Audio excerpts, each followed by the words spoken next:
खाली भारत में नहीं पूरे वर्ल्ड में औरत को बहुत आसानी से गाली दी जाती है। औरत को नहीं, आदमी, मैंने I am trying to showcase man and women both in this situation. Abuses are being given very casually. हम लोग है ना बहुत आसानी से किसी को भी किसी भी सिचुएशन में है ना गाली दे देते हैं, और हम गाली तभी देते हैं जब हम कमजोर होते हैं, व्हेन वी आर वीक। अगर हम स्ट्रांग होंगे, अगर हम पावरफुल पोजीशन पे होंगे तो हम गाली नहीं देंगे, हम उस चीज को, उस इंसान को बहुत अपने तरीके से हैंडल करेंगे। But the moment we are abusive and the moment we fight और वी हिट, और हम किसी को मारते हैं या कुछ भी ऐसा एक्शन करते हैं जो एक ह्यूमैनिटी के दायरे से बाहर हो जाता है, वो तभी करते हैं जब हम खुद कमजोर होते हैं। हम कौन होते हैं किसी को कोई गाली देने वाले? उसकी जिंदगी की क्या कहानी है वो तो उसी को पता है। तुम कैसे बता सकते हो कि ये है और वो है?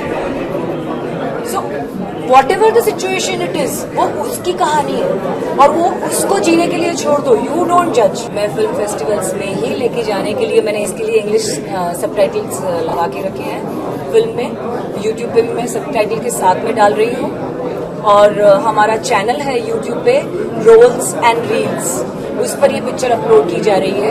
And we are welcoming all kind of all short films on our channel. Women's के लिए हम बोलते हैं कि लेडीज फर्स्ट, पर क्या हम इस चीज़ को मानते हैं? लेडीज फर्स्ट का मतलब क्या होता है? कभी भी आप लेडीज को बोलते हैं कि आप पहले आइए, या ये काम लेडीज को नहीं करना है, या आप आपकी वाइफ के साथ जा रहे हो, सिस्टर के साथ जा रहे हो, बीवी के साथ जा रहे हो, वो 1 kg का लिफाफा भी अगर उठा के जा रही होंगी तो आप बोलेंगे नहीं हम उठाएंगे। So it's a respect, you know, it's a respect towards your family, your wife, your mother और एनीबडी, एनी वुमेन। तो मुझे ऐसे लगता है कि ये फिल्म एक जो कैरेक्टर ये है कि तीनों उलझे हुए हैं अपनी अपनी ज़िंदगी में।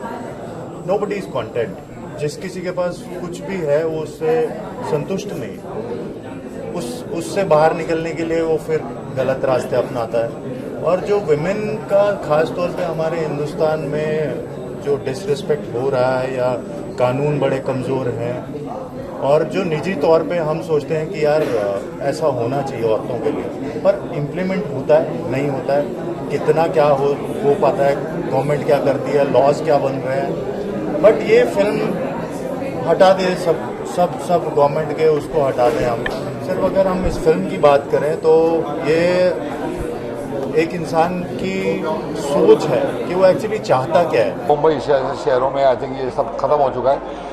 कोई औरत को आप अब्यूज़ करोगे तो वो आपको डबल अब्यूज़ करके आपको गटर के अंदर डाल देगी, तो वो दिन चले गए हैं। लेकिन पूरे हिंदुस्तान में आई डोंट थिंक सो अभी तक ये सिचुएशन आ पाई है। लोगों को लगता है कि हमने शादी कर ली है तो अब ये जैसे गाय भैंस खरीद ली है वैसे बीवी आ गई है। आई थिंक ये बंद होना चाहिए। औरत और आदमी दोनों ये एब्सोल्युटली इक्वल है, और एक घर चलाने के लिए दोनों की एग्जैक्टली उतनी ज़रूरत है। इंडस्ट्री में आई थिंक ट्रीटमेंट एकदम फेयर है औरतों का और आदमियों का। इवन जो लड़कियां काम करती हैं, डांसर्स हैं, जूनियर आर्टिस्ट हैं, सबको एब्सोल्युटली इक्वल है। आई थिंक पूरा इंडिया में आई थिंक बहुत फ़र्क आ रहा है, और सबको समझ में आ रहा है कि जो औरत है उसकी जो पावर है वो बहुत ज़्यादा है। यानी उम्र में तो औरत काम पे भी जाती है और फिर घर भी संभालती है। जब वो घर पे आती है तो हम उनको समझाना पड़ता है कि भाई तूने काम ऑफिस में चाहे जो भी किया, घर में तो बीवी भी है, माँ भी है, तो वो बेचारी को डबल काम करना पड़ता है। आई थिंक वो है भी सुपीरियर, स्ट्रॉन्गर सेक्स। हम आदमी लोग उनको थोड़ा स्पेस देना चाहिए और उन्हें जो करना है वो करने देना चाहिए।